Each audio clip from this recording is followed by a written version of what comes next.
evening and welcome to beautiful Rosendale, Wisconsin, and the home of the Winnebago RC Flyers. Now, on the stand tonight, I've got a vintage engine. It's a Saito FA-45. I'm not even sure if it's a Mark I. It's the first 45 they came out with. The one with a two-piece head, really old design, probably 1983 vintage or so. Now this is an engine I traded for. I have another one of these that I've run months and months ago. This is an engine I traded for, and I ran it one time in my garage a couple months ago, and it ran okay. I'm not sure I remember what fuel I had in it at the time, but it didn't seem to run all that great, and I think it was just a matter of the carb was not tuned properly, or I wasn't tuning it right.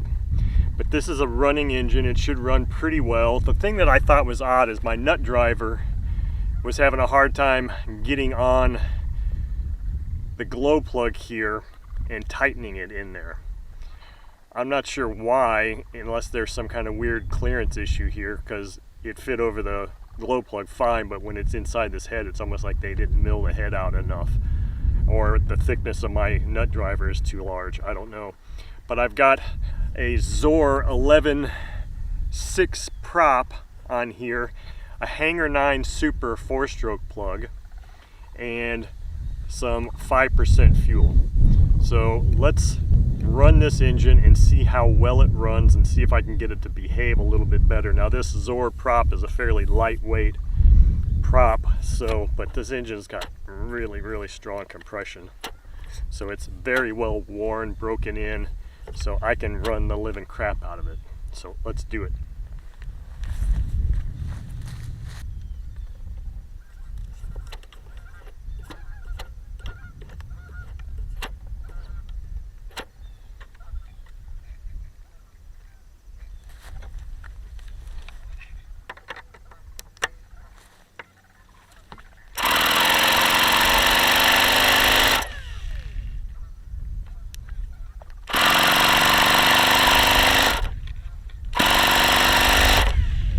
Sounds like it needs bearings.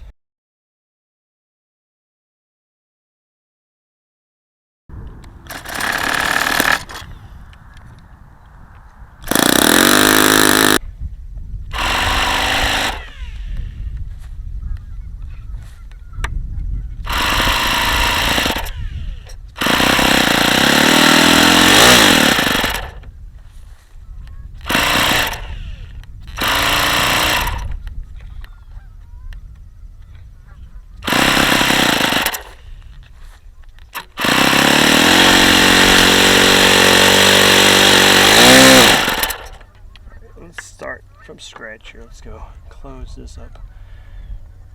Let's go one. Let's do this again. 1.5 turns. Let's see what we get here now.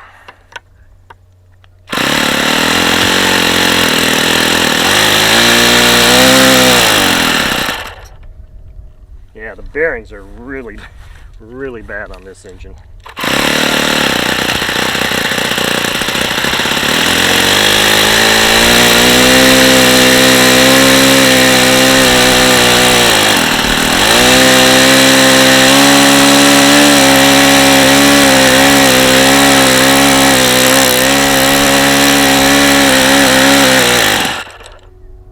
Really bad. You can hear how bad those bearings are. This engine is not in great shape.